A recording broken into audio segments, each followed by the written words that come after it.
espadas das vossas relhas de arado e lanças das vossas podadeiras. O que ele está dizendo? Transformem o vosso instrumento de trabalho em armas de guerra. Transformem o vosso instrumento de trabalho em armas de guerra. Então ele está dizendo ali, ó, forjai. Forjar é montar, é preparar, é lapidar. Forjai a espada das vossas relhas de arado e lanças das vossas podadeiras. E ele termina dizendo assim: diga o fraco, eu sou forte. Então vamos fazer assim um ato de fé. Bata no seu peito e diga: eu sou forte no Senhor. Não, melhor isso não. Diga: eu sou forte no Senhor. Acorda essa pessoa que está dormindo, catuca ela, diga assim: ó, Jesus está falando contigo. Bata no peito e diz assim: eu sou forte no Senhor. Tem gente que mesmo a gente pedindo não faz, porque não consegue acreditar que ele é forte. Irmãos, é Deus quem está a dizer ali, ó. É só você olhar o contexto. Quem está falando isso não é o profeta. E mesmo se fosse, precisamos entender que o profeta está sendo inspirado por Deus. Então, em primeira e última instância, quem está falando é Deus. Deus está dizendo, está falando para o povo. Veja, quando ele diz assim, ó, transforme os vossos instrumentos de trabalho em armas de guerra, ele está a dizer: eu sei que vocês são apenas trabalhadores ou camponeses, mas eu quero fazer de vocês soldados de valor. Abarabachúria. Você pode dar glória para ele? Diga o fraco: eu sou forte. Vou dizer de novo: diga o fraco: eu sou forte. Então vamos dizer de novo, profeticamente. Feche seus olhos, bata sua mão sobre o seu peito e diga: eu sou forte no Senhor. Faça aí, diga: eu sou forte no Senhor. Só para quem crê, né? Quem não crê, continue aí, aleluia, cantando o hino da galinha da Angola. Aleluia. Diga o fraco. Então Deus é o Deus que está moldando e mudando a nossa mentalidade. Ele está mudando a mentalidade de um povo camponês, de um povo meramente trabalhador, sem experiência na guerra. Agora Deus está incutindo neles a mentalidade de guerreiros fortes, de guerreiros vencedores, porque quem vai na luta, quem vai na guerra à nossa frente é o Senhor dos Exércitos, que nunca perdeu uma batalha. Aleluia. Mudança de mentalidade. A mesma coisa Deus encontra um homem em Juízes capítulo de número 6. E para quem conhece o contexto, sabe que Israel estava sendo atacado pelos seus inimigos. E os inimigos da vez eram os medianitas. E os medianitas estavam invadindo as terras e saqueando toda a riqueza. De modo que este homem estava malhando o trigo, ou debulhando o trigo no lagar. Para quem não sabe o que é lagar é lugar de amassar uvas. O lugar de debulhar o trigo era na eira. Por que Gideão estava fazendo a coisa certa no lugar errado? Porque ele estava com medo. Ele estava tentando preservar a riqueza da sua família, que no caso seria o fruto da plantação, porque os midianitas estavam invadindo e saqueando tudo. Juízes 6, versículo do 11 ao 16. E aí de repente, dentro desse contexto, olha para cá, um contexto de saque, um contexto de invasão, um contexto de escassez, um contexto de ameaças. O anjo se apresenta para este moço e diz assim, ó: então veio o anjo do Senhor e assentou-se debaixo do carvalho, que é uma árvore que está em Ofra, que pertencia a Joás o Abiezrita. E Gideão, seu filho, estava malhando o trigo no lagar, para pôr a salvo dos midianitas. Avança. Então o anjo do Senhor lhe apareceu, dizendo, bota lá na outra versão, acho que é na Almeida, que ali usa homem valente. Então o anjo do Senhor lhe apareceu e lhe disse: o Senhor é contigo, varão ou homem valoroso. O Senhor é contigo, varão valoroso. O Senhor é contigo, varão valoroso. O Senhor é contigo, varão valoroso. Eu acho que essa é uma boa palavra para você falar isso para alguém que está do seu lado. Diga para ele, se for varão é varão, se você varão é varoa. O Senhor é contigo.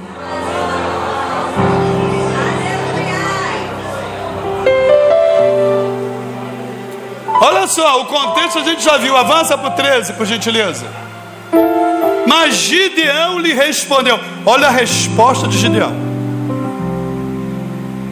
Percebam o tipo de autoestima que aquele homem possuía.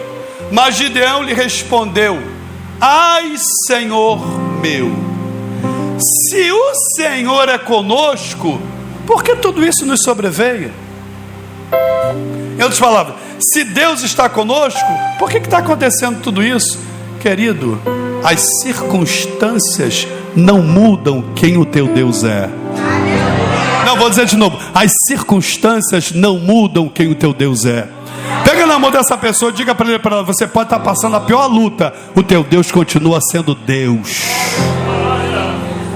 Olha lá. Então, vou continuar, hein, para você avançar. Mas Gideão lhe respondeu: ai, Senhor meu, se o Senhor é conosco, porque tudo isso nos sobreveio, ou seja, porque tudo isso nos aconteceu. E ele continua perguntando: e o que é feito de todas as maravilhas que os nossos pais nos contaram?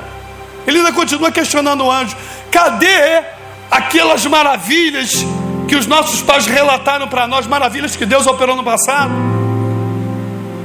E aí ele continua dizendo: não nos fez o Senhor subir do Egito? Então, em outras palavras, ele está perguntando: cadê o Deus que tirou Israel da terra do Egito com a mão forte? Porém agora, isso na visão dele, de Gideão, o Senhor nos desamparou e nos deu na mão dos medianitas. Deixa eu dizer uma coisa: Deus nunca desampara aqueles que são seus. Vou dizer de novo: Deus nunca abandona aqueles que são seus. Aleluia, aleluia. Vou dizer de novo para você dar uma glória melhor: Deus nunca abandona aqueles que são seus. Avança para o 14, nós vamos até o 16. 14. Então o Senhor olhou para ele e disse: vai nessa tua força.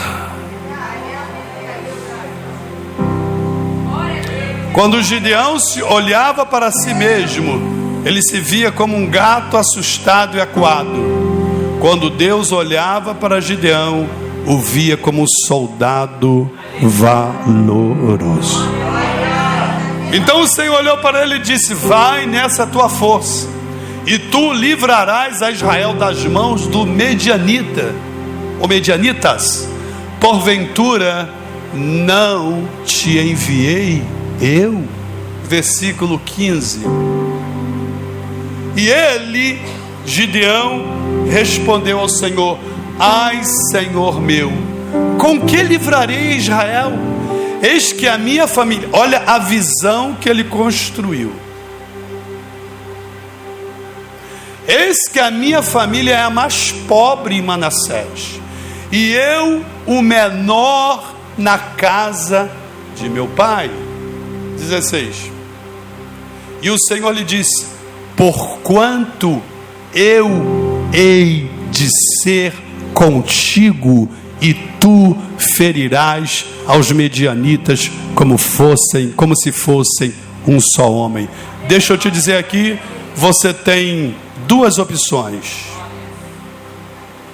ou você continua crendo naquilo que a tua mente, ou quem sabe os homens, ou o próprio diabo estão dizendo a teu respeito, ou você muda a chave e passa a acreditar naquilo que Deus diz a teu respeito.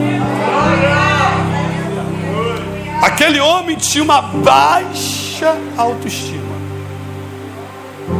Estou aqui escondido, acuado, temendo os midianitas, tentando salvar um pouco da produção, do suor do nosso trabalho.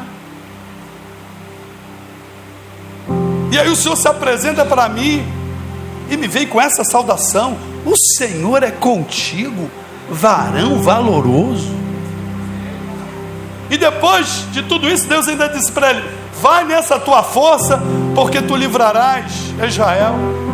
Ele tenta retrucar, é a mente natural querendo combater as coisas do Espírito. Aí a mente natural diz de novo: eu sou o menor da minha casa, a minha família é a menor da tribo de Manassés. Como é que eu, um quase nada, o zero à esquerda, poderia livrar esse povo? Meu filho, deixa eu te dizer, não será com a tua força, não será com a tua garra, não será com a tua capacidade natural, será com a graça do Deus vivo todo-poderoso. Aleluia! Então nós precisamos mudar a nossa autoimagem. Vou dizer outra vez, pessoas há que construíram ao longo da vida uma imagem depreciativa, uma imagem negativa, uma imagem derrotista de si mesmas, talvez por conta de traumas, rejeições, talvez por meio de palavras acusatórias recebidas de outras pessoas. Existem pessoas que desde que se entendem por gente, ouviram dizer que elas não valem nada, não são nada, não servem para nada e que nunca terão nada na vida. E isto as fizeram construir uma imagem de si mesma da pior espécie, uma autoimagem de fraqueza, e desenvolveram por conta disso um sentimento próprio de diminuição e de baixa autoestima. Você precisa mudar a sua autoimagem, a sua autoestima, ou seja, como você se vê, como você se percebe, como você se considera. E aí eu vou trazer de novo, você tem duas opções: ou continua crendo nessa autoimagem terrível que impuseram sobre você, que os homens ou até mesmo o diabo lançaram e imprimiram em você, ou você hoje toma uma atitude diante de Deus, muda a chave no teu interior e passe a crer naquilo que Deus diz a teu respeito. Não importa o que os homens digam a nosso respeito, não importa a opinião dos outros, o que importa é que o Todo-Poderoso pensa acerca de cada um de nós. Vira para essa pessoa, diga para ele ou para ela: não se incomode com aquilo que pensam ou digam a teu respeito, se incomode com aquilo que Deus diz sobre você. Quem está entendendo, levanta a tua mão aí para dar um brado de glória. Enquanto essa mudança não acontecer, olha para cá, enquanto essa mudança não acontecer no teu interior, nada vai mudar no teu exterior. Vou dizer de novo: enquanto essa mudança, que é uma mudança também de mentalidade, não acontecer no teu íntimo, nada vai mudar no teu exterior, porque a tua percepção da realidade precisa ser transformada pela palavra de Deus. Você que é crente em Jesus Cristo, que foi salvo por Ele, comprado, lavado e remido pelo sangue de Jesus, precisa saber e crer quem você é em Cristo Jesus. Enquanto o cristão não descobrir quem ele é, aquelas 4 dimensões do novo homem em Cristo que o Senhor já sabe aqui: quem nós somos, onde nós estamos, o que nós temos ou possuímos e o que nós podemos nele. Enquanto você não descobrir essa verdade, você nunca vai tomar posse. Você precisa saber e crer como Deus te vê e como Ele te considera. Vou dizer de novo: você precisa saber e crer como Deus te vê e como Ele te considera. Vou dizer outra vez, você precisa saber e crer como Deus te vê e como Ele te considera. Vou dizer para você que está me assistindo pela live, você precisa saber e crer como Deus te vê e como Ele te considera. Então precisamos mudar, primeiro, a nossa mentalidade, em segundo lugar, a nossa autoestima. Repita comigo: mudar a mentalidade ou renovar a mente. Segundo lugar, mudar a autoestima, mudar a autoimagem. Terceiro lugar, você precisa mudar as tuas palavras. As nossas confissões, as nossas declarações ou o nosso modo habitual de falar ou nos levam para o lugar do triunfo ou nos levam para o lugar da derrota. Eu já tenho dito aqui, palavras têm poder no mundo espiritual. Palavras são sementes. Isso vale para bem ou para mal. O mundo espiritual é movimentado por palavras. Por isso Jesus diz: por tuas palavras serás justificado, ou por tuas palavras serás condenado.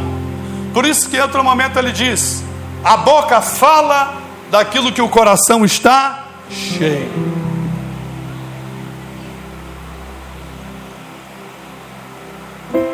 Por isso precisamos ter uma reeducação do nosso vocabulário da fé.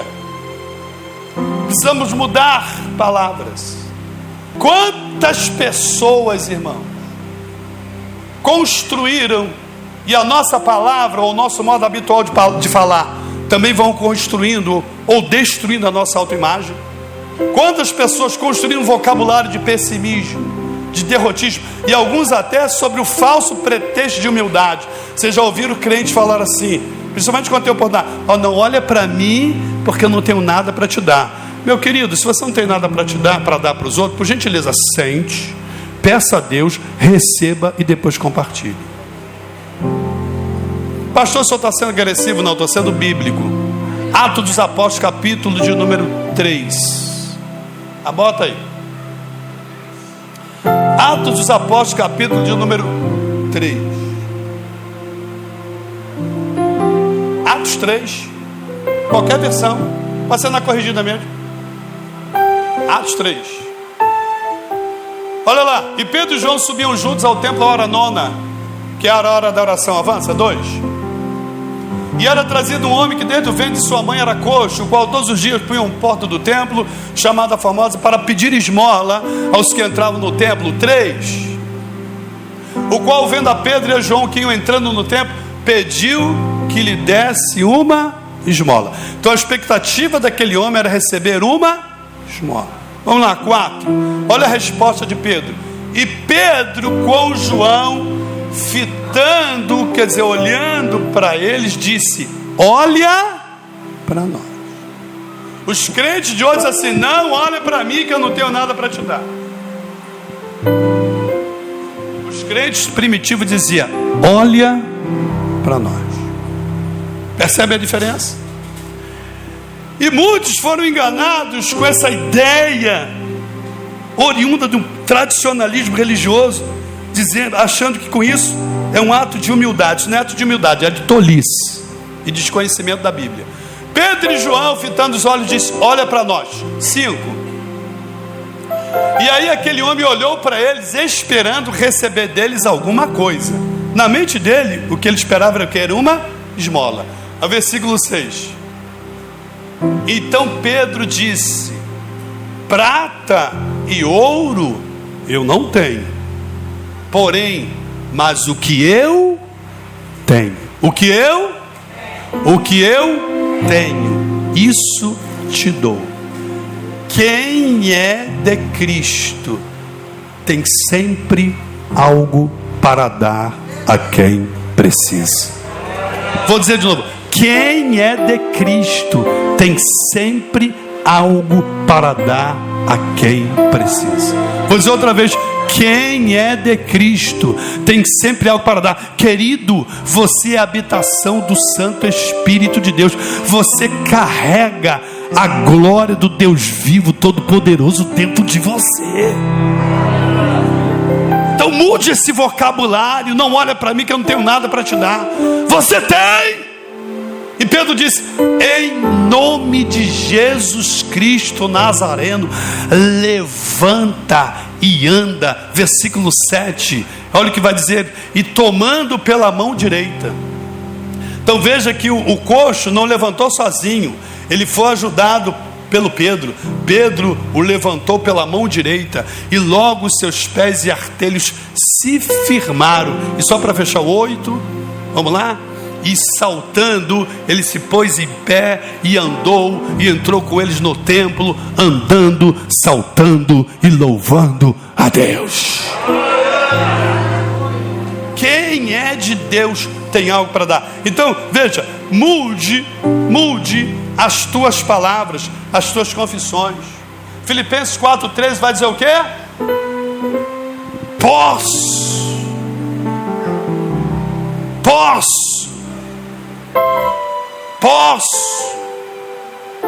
todas as coisas em Cristo ou naquele que me fortalece. Posso todas as coisas naquele que me fortalece. O que é isso? Isso é uma declaração de fé.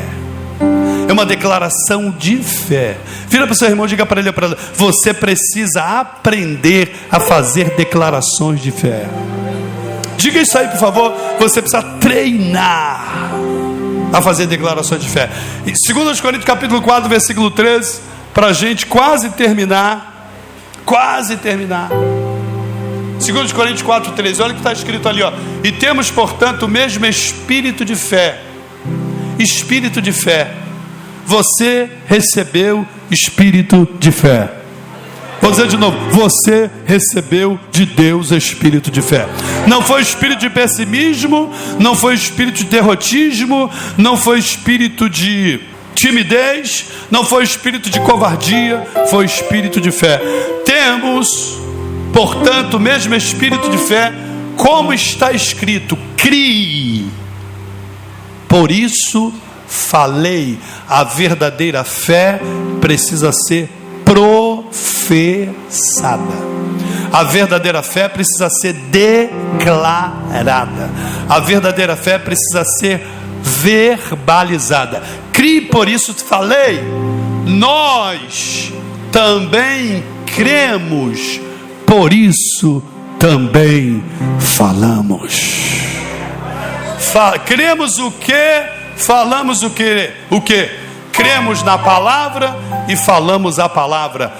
Por exemplo, posso todas as coisas naquele que me fortalece. Por exemplo, maior é aquele que está em nós do que aquele que está no mundo. Por exemplo, em todas estas coisas somos mais do que vencedores por aquele que nos amou. E você solta o teu brado de glória, de amém, de aleluia. E para terminar, veja bem, vemos que precisamos mudar as nossas palavras, nosso modo habitual de falar, porque palavras nos derrotam. Em quarto e último lugar, precisamos mudar as nossas atitudes, as nossas ações. Eu comecei a dizer que, e há uma frase que é atribuída ao grande cientista genial chamado Albert Einstein, que é mais ou menos assim: o ápice da loucura é esperar resultados diferentes, fazendo sempre a mesma coisa do mesmo jeito. Então, essa frase, que é atribuída a Einstein, diz exatamente isso: que o auge da loucura é esperar colher resultados diferentes, fazendo sempre a mesma coisa do mesmo jeito. Por isso, como ponto número 4, você precisa entender que há uma necessidade de mudança de mentalidade de autoestima, de palavras e de ações. Você precisa mudar suas atitudes. Porque fazendo sempre as mesmas coisas do mesmo jeito, você terá sempre os mesmos resultados. Deixa eu te dizer uma coisa. Olhe para cá, prepare o coração que é forte. Pare de se auto-sabotar. Tem gente que se auto-sabota, sabia disso? Porque não mudam suas atitudes, não mudam sua mentalidade, não mudam as suas palavras, e depois ficam aí pensando que nasceram para sofrer. Você não nasceu para sofrer, você é que está contribuindo para o teu sofrimento, porque ainda não aprendeu, não creu e não praticou nos segredos de mudança que Deus tem disponibilizado para cada um de nós. Então pega na mão dessa pessoa, diga no olho dela: pare de se auto-sabotar. Não jogue contra você mesmo. Tem gente que se auto-sabota. Ele ou ela luta contra si mesmo sem perceber. Pare de fazer coisas e de tomar decisões que só vão te trazer prejuízos e derrotas. Vou dizer de novo, hein? Pare de fazer coisas e de tomar decisões que só vão te trazer prejuízos e derrotas. Existem pessoas que parecem que são inimigas de si mesmas, pois só tomam decisões erradas, vivem pensando de maneira errada, falando as palavras erradas e tomando atitudes erradas na vida. Então pare de se sabotar, pare de jogar contra você mesmo, pare de dar cabeçada na vida. É tempo de mudança. Vamos ficar de pé para parecer que está acabando.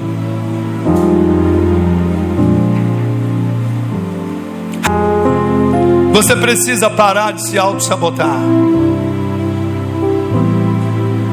Ei, me escute, você precisa parar de se auto-sabotar. E para isso você precisa entrar de verdade, olha cá, no querer de Deus, na vontade de Deus, e viver nessa vontade e ser feliz. Não, tem gente que não pegou. Você precisa entrar de verdade no querer de Deus, na vontade de Deus, e viver nessa vontade. Eu coloquei hoje, quem viu uma postagem que eu coloquei nos grupos e na... Quem viu? O que está escrito lá? A tua vida cumpre um propósito. Você não é um acidente de trabalho ou de percurso. Você é um projeto de Deus. Pega na mão dessa pessoa e diga para ela: você é um projeto de Deus.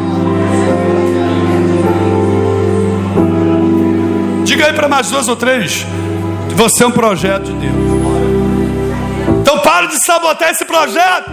E lá eu dizia assim, ó: a tua vida cumpre um propósito, e cabe a você descobrir em Deus qual é esse propósito. Sabe que tem gente que passa pela vida e nunca descobriu o porquê dele ou dela estar aqui? Irmãos, tem gente que a vida está passando e ele não sabe, ele ou ela, né? Por que Deus a trouxe a esse mundo? Vou dizer de novo: você não é acidente de percurso. Você não é um erro dos teus pais, ainda que talvez aparentemente você pense assim. Você é fruto de um propósito de Deus. Então cabe a você descobrir qual é esse propósito e cooperar com Ele para a realização desse propósito. Então, como quarto e último ponto, você precisa mudar atitudes, mudar ações, que se você continuar fazendo sempre as mesmas coisas, do mesmo jeito como sempre fez, você vai receber aquilo que você sempre recebeu.